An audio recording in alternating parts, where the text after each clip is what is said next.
My sister moved my mother into a facility, emptied her house, and listed it for sale, all without telling me.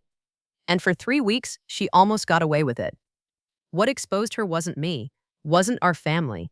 It was a piece of mail from the HOA that landed in my mailbox by accident, and inside it was proof of something so calculated, so cold, it rewired everything I thought I knew about my sister. If this story hits close to home, stay with me, because what happened next still gives me chills.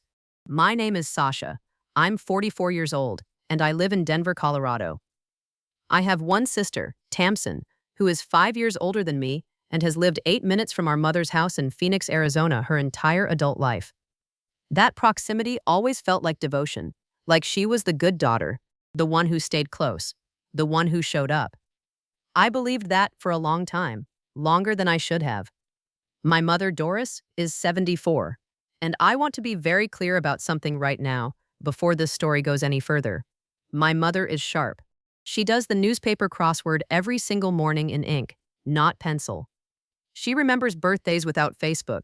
She still makes her cornbread stuffing from memory every Thanksgiving, never once glancing at a recipe card. She is not a woman whose mind is slipping. She is not confused. She is not fragile. But Tamsin needed her to be. My father passed away 4 years ago. Lung cancer, quick and brutal, gone in 7 months. After that, Mom stayed in the house. Their house. A 3-bedroom ranch-style home in a quiet HOA neighborhood in Phoenix that my parents had paid off completely 12 years before Dad ever got sick. No mortgage, no debt. Just a home full of their whole life together, sitting on land that, in today's market, is worth somewhere around $380,000.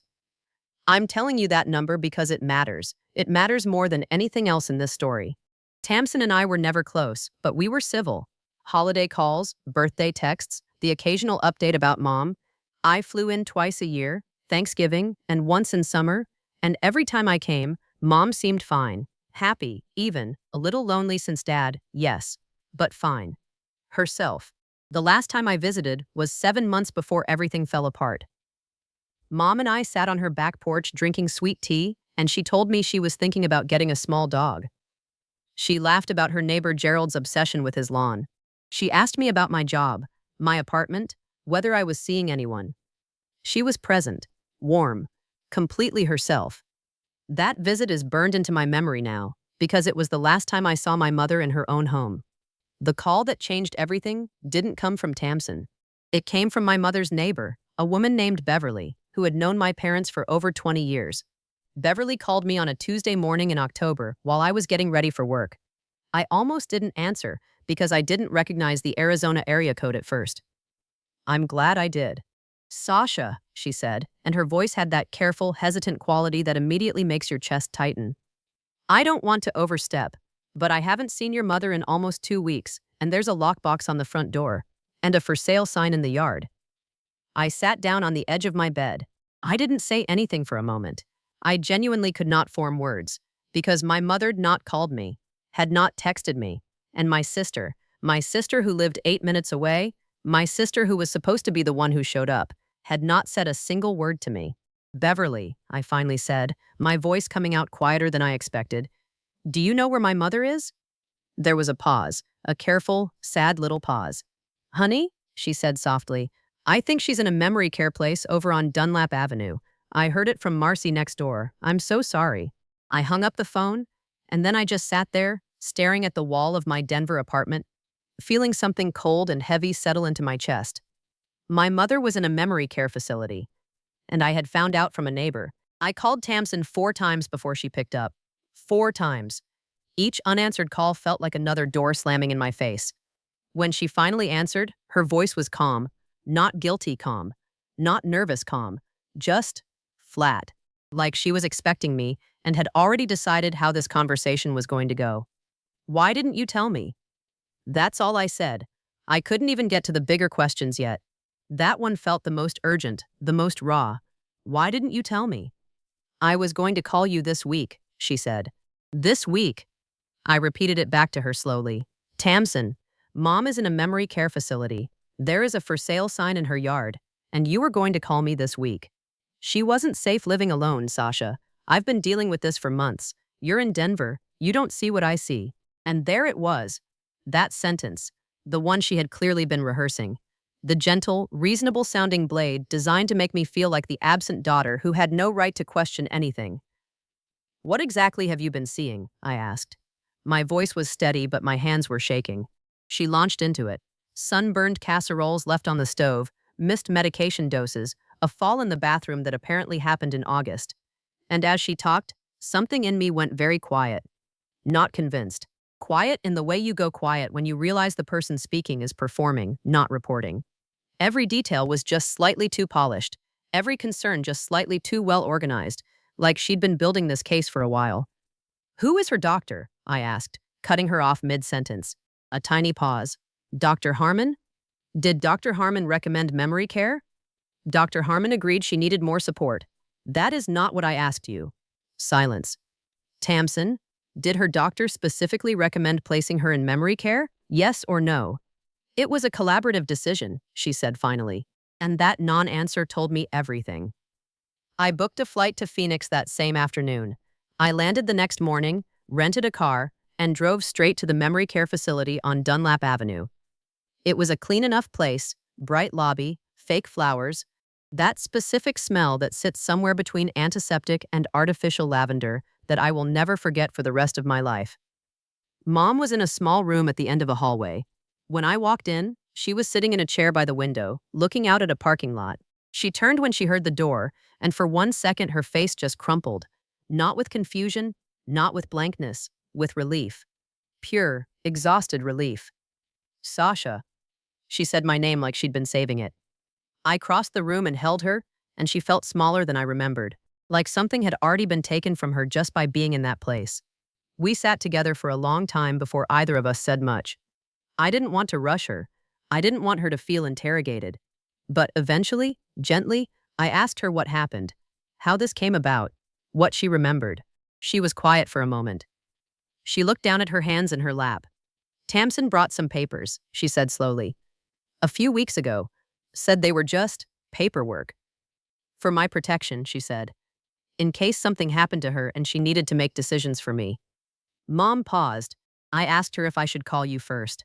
She said it wasn't necessary, that it was just a formality. My throat tightened. "Did you read what you signed, Mom?" She looked up at me with eyes that were clear and sad, and not even slightly confused. "She was rushing me, Sasha. She kept saying it was simple. She had a pen already out." Mom's voice dropped to almost a whisper. "I don't remember signing anything about the house. She said that was separate. But I don't remember." I took her hand and held it carefully, like something precious I was terrified of dropping. Because right then I understood. This wasn't about my mother's memory failing her. This was about my sister counting on it. I didn't sleep that night. I lay in a cheap hotel room 6 minutes from my mother's empty house and stared at the ceiling and let myself feel the full weight of what was happening. Not just the anger, though the anger was there, burning low and steady in my chest like a pilot light that wouldn't go out. But something else, too. Something colder. The slow, sickening realization that this had been planned, that my sister hadn't panicked and made a bad decision.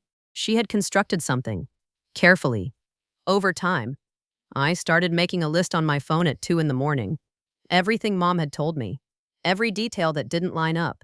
The papers Tamsin brought without warning. The pen already out. The rushing. It's just a formality. The fact that Mom had asked about calling me and been told it wasn't necessary. By 3 a.m., my list had 14 points. None of them felt like coincidence. First thing the next morning, I called an elder law attorney. I found her through a quick search.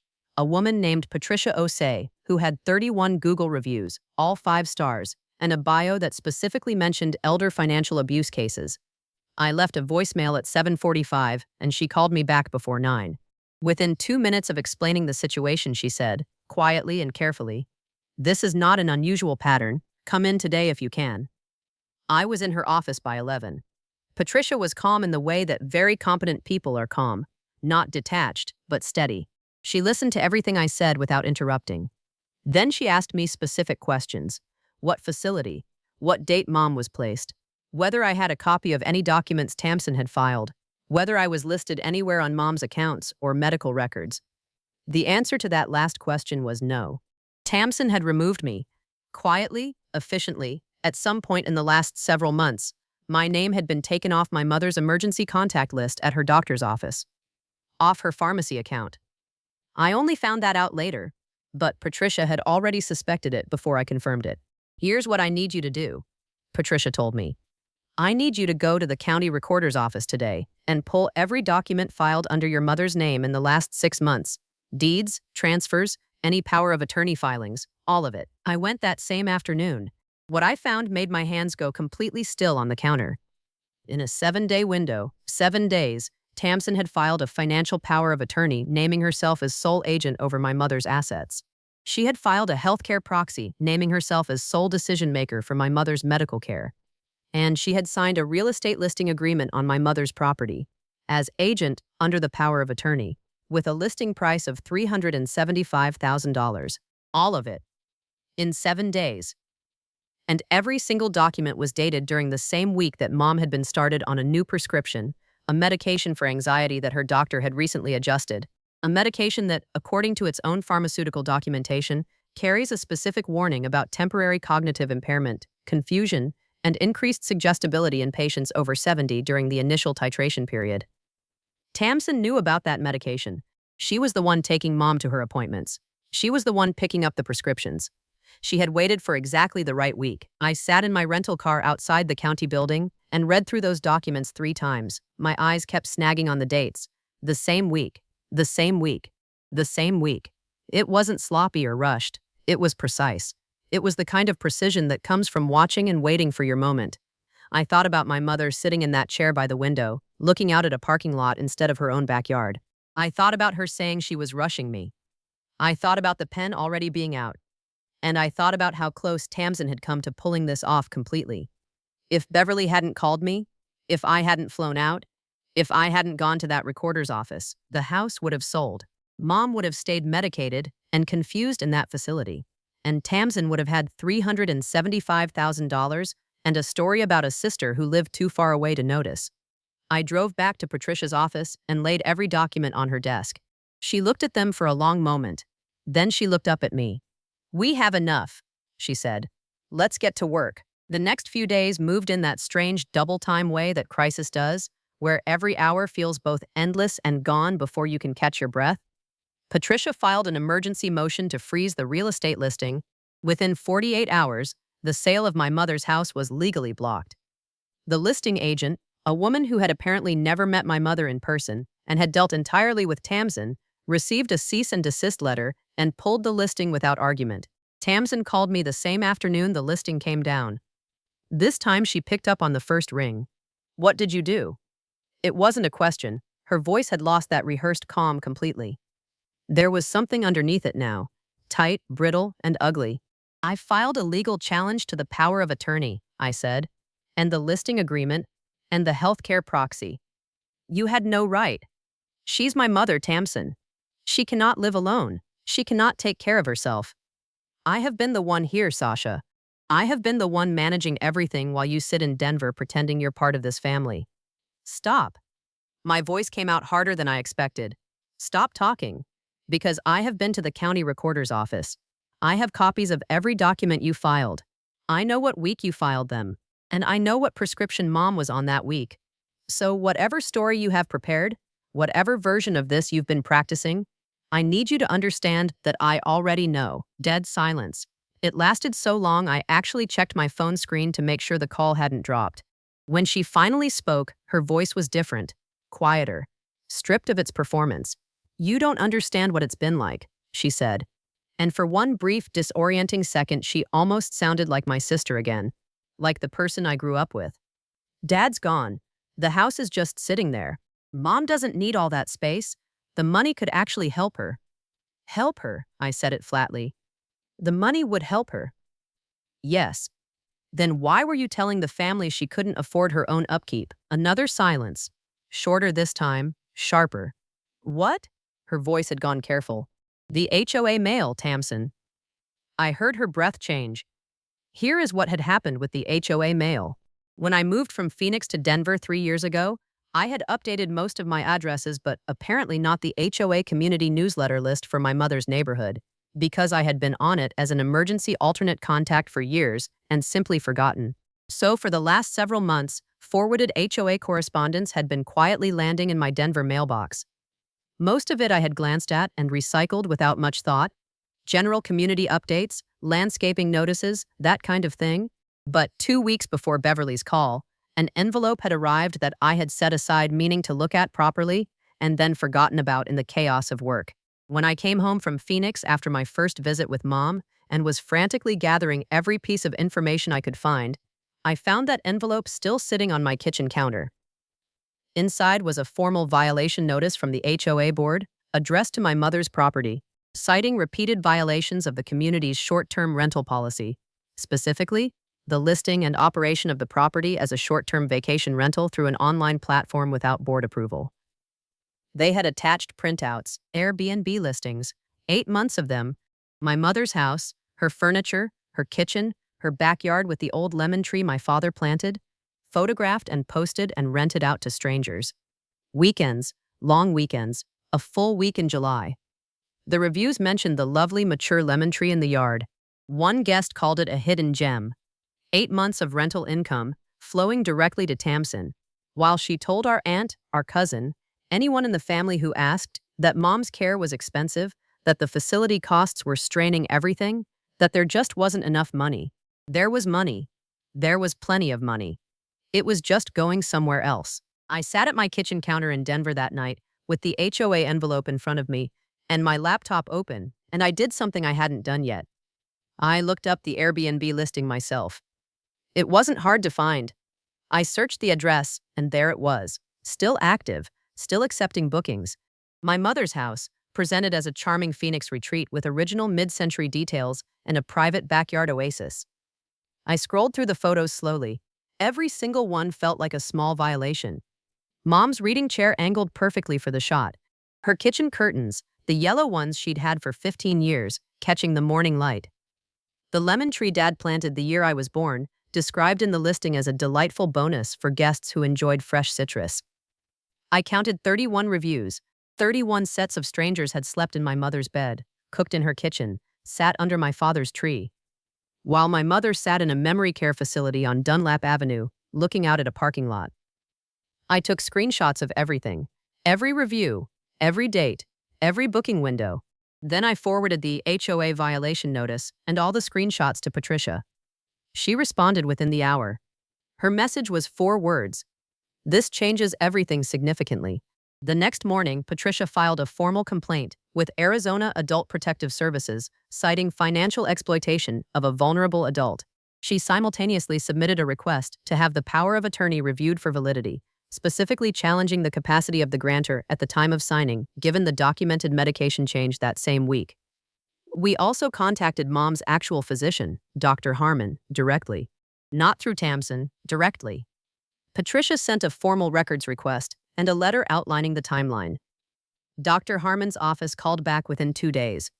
The nurse who called was careful with her words, professional, but what she conveyed was clear. Dr. Harmon had not been consulted about placing Mom in memory care, had not recommended it, had not been informed it was happening until after the fact. And Dr. Harmon was, in the nurse's careful phrasing, very concerned about the timeline of events. Dr. Harmon submitted a formal written statement to Patricia's office 3 days later.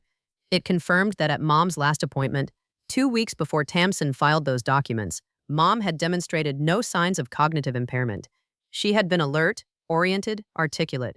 The medication adjustment had been routine and precautionary, not indicative of any diagnosed memory condition. There was no medical basis for a memory care placement at that time. No medical basis. My mother had been placed in memory care with no medical basis. I read that sentence in Patricia's email and had to put my phone down and just breathe for a minute. Because there is knowing something, and then there is seeing it confirmed in writing by a doctor. Those are 2 completely different experiences. One lives in your gut, the other lives in reality. And having them meet, having what you feared confirmed as factually, documentably true, does something to you that I don't quite have words for. It isn't satisfaction, it isn't relief, it's something heavier than both. Meanwhile, Tamsin had gone quiet. No more calls, no texts, nothing. Her silence felt different from before. Not the confident silence of someone in control, but the contracted silence of someone realizing the walls are closing in. I knew she had been served notice about the APS investigation through her attorney because Patricia told me. I knew the real estate agent had formally withdrawn. I knew the HOA had escalated their violation complaint and was now pursuing the matter independently. And then something happened that I hadn't anticipated. Our cousin Rhonda called me. Rhonda is Tamsin's age, always closer to her than to me, always firmly in Tamsin's corner at every family disagreement going back 20 years. When I saw her name on my phone, I almost didn't answer, but I did. "Sasha," she said, and her voice was strange, stripped of its usual breezy confidence. "I need to tell you something about the money Tamsin borrowed from me last year. She said it was for your mother's medical bills." My eyes closed. "How much?" I asked quietly. $11,000, Rhonda said. She said she'd pay me back when the house sold. $11,000. From Rhonda, who had believed every word Tamsin told her, who had written a check thinking she was helping her aunt, my mother, cover the cost of care that Tamsin herself had manufactured. I asked Rhonda if she had anything in writing, a text, an email, anything where Tamsin had explicitly said the money was for Mom's medical expenses. Rhonda went quiet for a moment and then said, "I have texts. I have a whole thread." She was very specific about it, Sasha. She sent me an itemized list of fake medical expenses to extract money from a family member. "Rhonda," I said carefully, "I need you to forward everything to my attorney." There was a long pause. I could hear Rhonda processing it. The slow, uncomfortable dismantling of a loyalty she had held for decades. When she spoke again, her voice was different, older somehow. "I should have called you sooner," she said. "I didn't want to believe, she's family. I kept telling myself there had to be an explanation." "I know," I said. And I did know. I had told myself the same thing for years about different, smaller things. The way Tamsin always positioned herself as the one who knew best. The way she managed information within the family like a switchboard operator, deciding who knew what and when. I had called it personality. I had called it being type A. I had called it a lot of things that weren't what it actually was. Rhonda forwarded the texts that afternoon. Patricia added them to the file, which at this point had grown thick enough that she had divided it into 3 separate folders. The APS investigator assigned to Mom's case was a woman named Cynthia. She was methodical and unhurried, and when she came to interview me at Patricia's office, she took notes by hand in a small spiral notebook and asked questions that told me she had already done significant homework. She had spoken to Beverly, the neighbor. She had spoken to the memory care facility's intake coordinator. She had reviewed the medication records. At the end of our meeting, she said, "I want to be straightforward with you. What we are looking at here is a textbook case of elder financial exploitation compounded by wrongful placement. The documentation is unusually thorough. That works in your mother's favor." I thought about my 2 a.m. list on my phone. 14 points. I thought about the HOA envelope sitting forgotten on my kitchen counter.